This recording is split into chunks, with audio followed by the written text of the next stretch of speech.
बात हुआ सुना है, आगे भी हम लोग आपका साथ जोड़ा रहेंगे। ये जो डिमांड हम रखा है ये ऑलरेडी हम चिट्ठी बना दिया, डायरेक्टर साहब को देंगे, कुछ टाइम देंगे। जैसा ये सेफ्टी इक्विपमेंट्स का तो कल ही डिसाइड हो जाएगा, इसमें बहुत ज्यादा ये नहीं होना चाहिए। और ये जो ओटी का बात है, जो रेगुलर स्टाफ का 16 रुपया देता है, 16 रुपया प्रति घंटा देता है। अगर वो एक आदमी 10 घंटा काम करता है 160 रुपया देता है। वो उन लोगों को बोले हमारा होटल में आइए काम करिए 10 घंटा, हम उन लोगों को मतलब 3000 रुपया देगा। बताइए, तो शर्म का बात है, शर्म का बात है। 16 रुपया कोई देगा? आज के हिसाब से 30 साल से मतलब वही ये पेंडिंग है। हम हमारा डायरेक्टर साहब से रिक्वेस्ट करते हैं कि कम से कम इसको रिव्यू करिए। 30 साल का हम ये भी पूछेगा, 30 साल का बैकलॉग भी पेमेंट करिए। 30 साल से आप ये 16 रुपया का जो ये दे रहा है उसको बैकलॉग भी पेमेंट करिए। बस इतना बात कह के हम आज का जो भाषण है हम समाप्त करता हूं। जय हिंद। नहीं देता तो मेरे भाइयों, मैं आपसे यही कहूंगा कि आप जो है यूनियन, हमारे आईएनटीसी के प्रेसिडेंट भास्कर जी जो है इनिशिएट लिया है कि जो है वर्कर के साथ जो उनका हक, बुनियादी हक उनको जो मिलना चाहिए, जो नहीं मिल रहा है, इसके लिए हमारा जो यूनियन है, बाबा भाई उस्मान काका और हमारे जो बाकी साथी है, वो लोगों का ये सोच है कि यूनियन का जो हक, जो चीज उनको मिलना चाहिए, उसके लिए जो है आवाज उठाएगा। और ये आपका जो पीठ है वो उसको प्रधान बनाता है, वही हुआ वर्क कमेटी के अंदर में, उसको सीढ़ी बनाया जाता है। उसका राजनीतिक स्तर ऊपर करने के लिए आपका एक मेहनत कर मजदूर का पीठ में लात मारकर ऊपर जाने की कोशिश करता है। उनसे बचने की जरूरत है, आपको उनसे बचना है, यूनिटी बनाना है, सही लीडर का चुनना है, आपको समझना है, आपको समझदारी का साथ में करना है। इतना कहकर मैं अपना वक्तव्य समाप्त करता हूँ। जय हिंद, इंकलाब जिंदाबाद। Hello everybody, how are you? Welcome to my channel news 57। मैं कुमाला मंडल। तो अभी आपके सामने हम बिंदु मैम जो हमेशा हर एक मुद्दे में मैं बिंदु मैम को देखती हूँ, चाहे वो डीब्स कॉलेज हो, जेएनआरएम कॉलेज में भी 2 दिन पहले मैंने देखी थी। और मैडम हर एक मुद्दे में किसी का भी प्रॉब्लम, किसी भी ये में एक मैडम ये नहीं देखती कि रात 12 हो या 1 हो, या किसी भी मुद्दे में हमारे अंडमान में जब तकलीफें होती है तो मैडम हमेशा मैं देखती हूँ हर पब्लिक के सामने खड़ी हो जाती है।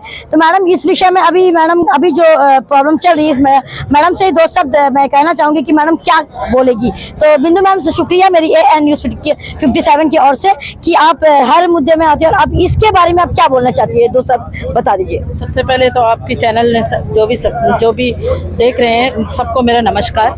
और मैं भी इस यूनियन से जुड़ी हुई हूँ, मेरा नाम बिंदु है और मैं ये जो डॉकयार्ड का जो यूनियन है इससे मैं जुड़ी होने के कारण मैं आज यहाँ पे मीटिंग में शामिल हुई हूँ। और यहाँ का सबसे बड़ा मुद्दा ये है कि यहाँ पे बहुत सालों से लोग काम कर रहे हैं। डॉकयार्ड के अंदर में ऐसे बहुत सारे वर्कर्स हैं जो 18 साल 20 साल से काम कर रहे हैं, लेकिन उनको सैलरी को बढ़ाया नहीं गया है और उनको आज भी कॉन्ट्रेक्चुअल में ही रखा गया है, उनको परमानेंट नहीं किया गया है। तो आप जैसा जानते हैं कि आजकल की महंगाई को आप जानते हैं कि आजकल क्या हाल है महंगाई का। तो आप सोचिए उनका काम इतना मतलब तकलीफ वाला काम होने के बावजूद भी वो कभी अपने आप को कभी भी निराश नहीं करते हैं, काम को अच्छी तरह से करते हैं। लेकिन उसके बावजूद भी उन्हें उनका जो तनख्वाह, उनका जो हक मिलना चाहिए, जो अधिकार मिलना चाहिए वो नहीं मिल रहा है। और उन्हें सबसे बड़ी बात है कि उनको जो सेफ्टी का जो भी सामान होता है उनको नहीं दिया जा रहा है। ये एक बहुत बड़ी मुद्दा है। मुद्दा तो बहुत सारे हैं। जैसे मैं डॉकयार्ड में जाती हूँ, लोगों से मिलती हूँ। पहले मैं यहाँ पे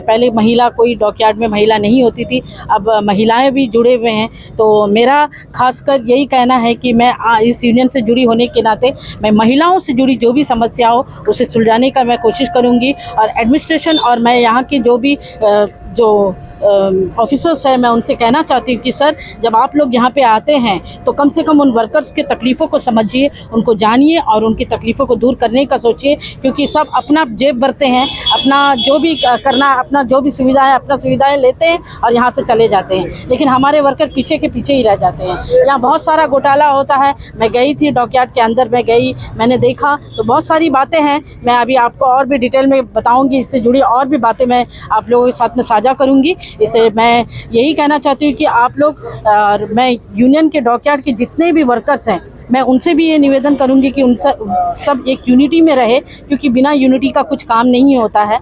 और मैं ये भी कहना चाहती हूँ कि जो कुछ यहाँ पे हो रहा है बहुत गलत हो रहा है, उनके अधिकारों को छीना जा रहा है, उनसे मेहनत तो करवाया जा रहा है लेकिन उनको उनका अधिकार नहीं दिया जा रहा है। इससे बड़ी और हमारे लिए शर्मनाक बात कुछ नहीं होगी। और हम यहाँ के लोकल होते हुए हम यहाँ पे कुछ नहीं कर पा रहे हैं, क्योंकि यहाँ के ऑफिसर्स, जो यहाँ के लोकल ऑफिसर्स ही हमारा साथ नहीं दे रहे हैं। यहाँ के ऑफिसर्स ही इतने मतलब घोटाले और इतना सारा घोटाला में जुड़ा हुआ है यहाँ के ऑफिसर्स, जो लोकल ऑफिसर्स हैं। और बहुत सारी बातें हैं मैं कहना चाहती हूँ, मैं आगे भी कहूँगी। इसलिए फिर से एक बार आप सबको धन्यवाद करती हूँ मुझे ये मौका दिया, और आपको मैडम कि आपके चैनल के द्वारा मैं लोगों को ये बता सकी कि डॉकयार्ड भी एक ऐसा यूनियन है जिसमें बहुत सारी समस्याएं हैं। आपको जानना होगा कि अंडमान का क्या हाल है, तो इसीलिए सारे पब्लिक से भी ये कहना चाहूँगी कि हर जगह आप लोग भी साथ दीजिए। इतना ही कह के मैं धन्यवाद करती हूँ। थैंक यू बिंदु मैम। तो अभी हम हमारे यहाँ के वाइस प्रेसिडेंट सर के नाम है मिस्टर थॉमस सर, तो उनसे भी दो शब्द मैं कहना चाहूँगी कि सर कुछ दो शब्द कहेंगे। तो सर बताइए सर, आपके भी कुछ लफ्ज़। मैडम, आज का जो मीटिंग हुआ बहुत बढ़िया हुआ, बहुत अच्छा लगा, क्योंकि आज जो भी मीटिंग हुआ वर्कर का हित में हुआ है। क्योंकि कॉन्ट्रैक्ट बेसिक लोग का अभी तक धन का जो शुरू से पुराना जो 7,000 रुपया मिलता था, उन लोगों को अब इतना मेहनत करने के बावजूद उन लोगों को उतना ही मिलता था। आज भी जो भाषण में पापा भाई बोला, बहुत सुन के अच्छा लगा। इस तरह ये यूनियन जो हम लोग के लिए इतना काम कर रहा है उसके लिए बहुत शुक्रिया करता हूं। और मैं समझता हूं कि आगे चल के जो ये नया वर्कर लोग हैं उनके लिए भी लाभदायक होगा। इसके लिए मैं आपके चैनल के द्वारा आप सभी लोगों को मैं धन्यवाद देता हूं, जो कि आप लोग आए और हम लोग से जुड़े, उसके लिए मैं आप लोगों को तहे दिल से शुक्रिया करता हूँ। Thank you so much. तो चलिए, आप जाने वाले भास्कर सर को तो सभी जानते हैं, तो उसको इंट्रोड्यूस देना भी है तो आप पहचान लेंगे। तो चलिए, हम भास्कर सर को उतना इंट्रोड्यूस नहीं देते, तो हम सीधे ही भास्कर सर के पास पूछते हैं कि सर आज जो ये मीटिंग हुआ इस बारे में थोड़े से दो शब्द आप हमारे चैनल के माध्यम से तो बता दीजिए। देखिए, मरीन जो डिपार्टमेंट में एक डीएसएस डॉकयार्ड सेक्शन है, एक अपलोड सेक्शन है। इसमें बहुत सारा कमियां हम लोग देख रहा है और बहुत दिन से हम लोग कोशिश कर रहे हैं कि उसको एडमिनिस्ट्रेशन, जो डीएसएस का एडमिनिस्ट्रेशन को हम लोग जानकारी देने के लिए ये मीटिंग हुआ है। ये आप देखा है कि मतलब डीएसएस का अंदर में बहुत कुछ इशू है। अब सिंपल सा बात, अंदर का वर्किंग कंडीशन, जो टॉयलेट्स है, जो कैंटीन है, जो सेफ्टी इक्विपमेंट्स है। सेफ्टी इक्विपमेंट्स अब देखिए रेगुलर स्टाफ को देता, कॉन्ट्रैक्ट स्टाफ को नहीं देता। कॉन्ट्रैक्ट स्टाफ को जान उतना इम्पोर्टेंट नहीं है। तो ऐसा कुछ इशू है, हम लोग टेकअप किया और आगे भी हम लोग टेकअप करेंगे ये इशू को। हम डायरेक्टर साहब से एक अपॉइंटमेंट मांगेंगे और चिट्ठी के जरिए इसको मतलब क्या क्या इशू हम बताएंगे। डायरेक्टर साहब बहुत अच्छा आदमी है। डायरेक्टर साहब ने जो सुधार लेकर आ रहा था, बहुत हम लोग उसको भी अप्रिशिएट करते हैं। लेकिन वो जो है आज ये जो छोटा समस्या को ठीक करने से बड़ा समस्या है, तो उसका अप्रूवल लेना पड़ेगा। जैसा जो ओवर टाइम 16 रुपया मिलता, 30 साल से मिलता है, ये सब बहुत बड़ा एक नेगेटिव है। स्टाफ जब अच्छा तनख्वाह मिलेगा, अच्छा एटमॉस्फेयर मिलेगा, मोटिवेटेड काम करेगा, ये हम लोग चाहता है कि डिपार्टमेंट अच्छा सक्सेसफुली चले। Thank you sir. तो आप सुन रहे होंगे, और जो हमारे भास्कर सर है, हर एक मुद्दा में किसी का भी कोई भी प्रॉब्लम है वो झट से सॉल्व भी करते हैं, हर पब्लिक का जो है मदद भी करते हैं। तो ऐसा सर बीसी गवर्नमेंट का ऐसा बहुत सारा खामियां हैं जिसको मतलब समझना चाहिए। और मैं भास्कर जी से भी आगे बात करूंगा इस समस्या को लेके, आगे हम लोगों को कैसा करना है। अब कुछ पॉलिटिकल बातें भी मैं करना चाहूंगा, इंटरनल पॉलिटिक्स, क्योंकि यूनियन हमारा डीएसएस का है तो इंटरनल पॉलिटिक्स हो गई। तो अभी हमारा ये बाजू में ईआरटी बोल के एक है ऑफिस सेक्शन है ईआरटी, यहाँ पे जो है टोटल 8 लोग काम करते हैं, उसमें 4 परमानेंट है और 4 जो है कॉन्ट्रैक्ट वाले। हमारे काम तो सभी बराबर करते हैं, लेकिन परमानेंट स्टाफ को, चारों परमानेंट स्टाफ को 72 घंटा हर महीने जो है ओटी दिया जाता है ना। तो कई एम्प्लॉयज मेरे से ये बात बोला कि भैया ये जो है रोटेशन में होना चाहिए, सभी को मतलब उसका मौका मिले, है ना, सभी को 2 पैसा मिले और सभी को जो है आरामदायक जो ईआरटी में ज्यादा काम तो नहीं होता है, सभी को पता है कि काम तो जो है हमारा डे हाउस में जो वर्कर्स काम करते हैं उन्हीं का काम जो है ज्यादा होता है। वैसे ईआरटी वालों का मतलब जहां तक हमको सुना कि गेट से तेल का चोरी होता है, तेल निकलता है यहाँ से, बहुत सारे अफसरों के लिए पलंग जाता है यहाँ से, बहुत सारे अफसरों के लिए सोफा सेट जाता है यहाँ से, तो ऐसा बहुत सारा बात आप सुना है। तो ये चोरी को भी हम रोकेंगे। IRPN वालों को भी मैं कहता हूँ कि जरूर चेक करिएगा, जो भी जाते हैं खाली हमारे वर्कर का गाड़ी अच्छे से चेक करने से नहीं होगा। जो यहाँ के लीडरान है, जो चापलूस जो यहाँ के स्टाफ्स है, जो भी अफसर है, उनका भी गाड़ी को बराबर चेक करिएगा और देखिएगा कि उनके इसमें क्या है करके। हम आगे जो है CCTV कैमरा का भी हम लोग RTI में निकालेंगे सारा कुछ, क्योंकि बहुत कुछ चीज यहाँ में घोटाला हुआ है। अब कुछ बातें मैं अपने वर्कर्स के लिए बात करना चाहूंगा। देखिए हमारे यहाँ पे क्या है कि हमारे कॉन्ट्रैक्ट जो स्टाफ्स हैं वो 16 और 18 सालों से काम करते हैं, लेकिन काम तो बराबर वो परमानेंट वालों के तरह ही काम करता है, लेकिन क्या है कि सैलरी जो है उनको बड़ा मुश्किल से 16, 17 या फिर 18,000 मिलता है। तो उनके साथ जो है अन्याय, काफी अन्याय होता है।